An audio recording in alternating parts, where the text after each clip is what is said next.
প্রথম প্রথম যে মেয়েদের পিরিয়ড শুরু হয় তাদের ক্ষেত্রে তাদের মায়ের অনেক ভূমিকা আছে, বড় বোনদের অনেক ভূমিকা আছে। লাজুকতার কারণে তারা অনেক ধরনের এই স্বাস্থ্যজনিত রোগের মাধ্যমে ভুগে। আর এই দেশে এগুলো নিয়ে অনেক কুসংস্কার আছে। অনেক নানি খালা এরা এমন এমন কথা বলে যে এই জামা পরা যাবে না, পিরিয়ড যখন কোনো মেয়ের শুরু হয় এটা খাওয়া যাবে না, ওইটা করা যাবে না। এগুলোর সাথে ইসলামের কোনো সম্পর্ক নাই। আপনি মা, আপনি আপনার মেয়েকে এগুলো শিখান যে মা এটা আমার হয়েছে, তোমার নানুর হয়েছে, এটা তোমারও হবে। ইটস ভেরি ন্যাচারাল, এটা খুবই ন্যাচারাল একটা বিষয়। তোমাকে সাহস হারালে চলবে না, এটা খুব সিম্পল একটা ম্যাটার, এটা হয়, এটা হবে। এভাবে বড় বোনেরা, মায়েরা মেয়েদেরকে স্বাস্থ্য সুরক্ষার ব্যাপারে গাইডলাইন দেবে। কোন অশিক্ষা, মূর্খতা এগুলোর স্থান ইসলামে আছে নাই। ছেলে মেয়েদেরকে অনেকে পড়াশোনা করাইতে করাইতে এত প্রেসার দেয় যেটা ছেলে মেয়েদের মেন্টালি অনেক সমস্যা তৈরি করে। এরকম আছে না নাই? আমি এমন অনেক ছেলে মেয়েকে দেখছি তার ওজন যত তার ব্যাগের ওজন তার চেয়ে বেশি। আছে না নাই? ছোট্ট বাচ্চার কাঁধে এক গাদা বই দিয়ে দেয়। কে বলেছে আপনাকে এতগুলো বই দিতে? কে বলেছে?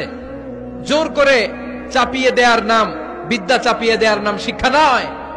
জোর করে প্রাইভেট স্যারের কাছে পড়ানো, কোচিং এ পাঠানো, শিক্ষার নামে এরকম প্রেসার দিয়ে বিদ্যা উঠিয়ে দেওয়ার নাম শিক্ষা নয়। শিক্ষা হচ্ছে আপনার ছেলে মেয়ের স্বতঃস্ফূর্ত আত্মবিকাশ। নিজ থেকে সে বুঝবে, নিজ থেকে সে তার ভালো লাগা থেকে সে পড়াশোনার সাথে সম্পৃক্ত হবে, সে স্কুলে যেতে চাইবে।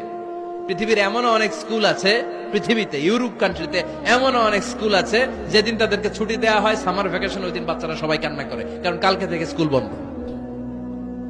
আমাদের দেশের ছুটি হইলে আজ আমাদের ছুটি, ও ভাই আজ আমাদের ছুটি, খুব আনন্দিত, তাই না?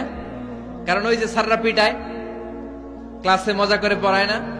কিন্তু ইউরোপের অনেক স্কুল আছে সামার ভ্যাকেশন যেদিন ছুটি শুরু তার আগের দিন বাচ্চারা স্কুলে কাঁদে, কালকে থেকে আসবো না আর স্কুলে। এজন্য জোর করে বিদ্যা চাপিয়ে দেওয়ার নাম শিক্ষা নয়। শিক্ষা আপনার ছেলে মেয়েদের স্বতঃস্ফূর্ত আত্মবিকাশ।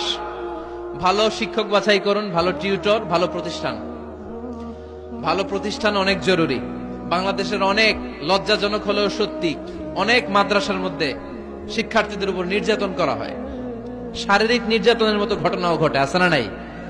আপনার ছেলে মেয়েদের স্বাস্থ্যের সুরক্ষা, চারিত্রিক সুরক্ষা, এটা আপনাকে নিশ্চিত করতে হবে। You are the guardian. আপনার কাঁধের উপরে দায়িত্ব দিয়ে দিয়েছে কে? সো এলাকার সবচেয়ে ভালো প্রতিষ্ঠান, ভালো শিক্ষকের কাছে আপনার ছেলেকে তুলে দিবেন। পারবেন তো? ইনশাআল্লাহ। পড়েন। স্বাস্থ্য সকল সুখের মূল।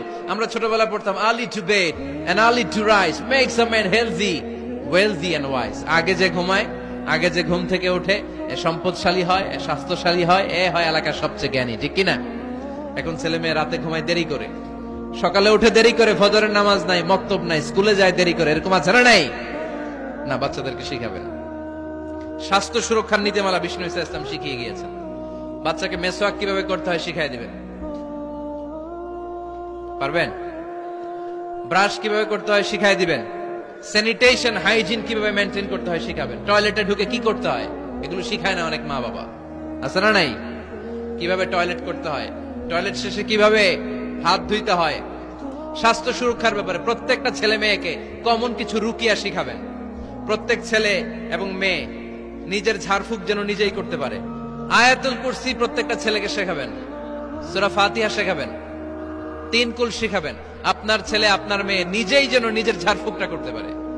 It's a protection from your Lord. এটা আল্লাহর কাছ থেকে প্রোটেকশন। প্রত্যেক ছেলে মেয়ে ঝাড়ফুঁক করে নিজের গায়ে নিজে ফু দিবে। এগুলো শেখানো যাবে। ছেলে মেয়েদেরকে নামাজের আদেশ করেন। বিশ্বনবী বললেন, মুরু আওলাদাকুম বিসসালাতি ওয়া হুম আবনাউ সাবঈ সিনিন ওয়াদরিবুহুম আলাইহা ওয়া হুম আবনাউ 10 সিনিন। ছেলে মেয়েদের বয়স যখন 7 হয়ে যায় নামাজের আদেশ দিয়ে দাও।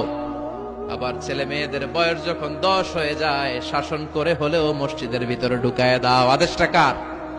চিল্লায় বলতে হবে, আদেশটা কার?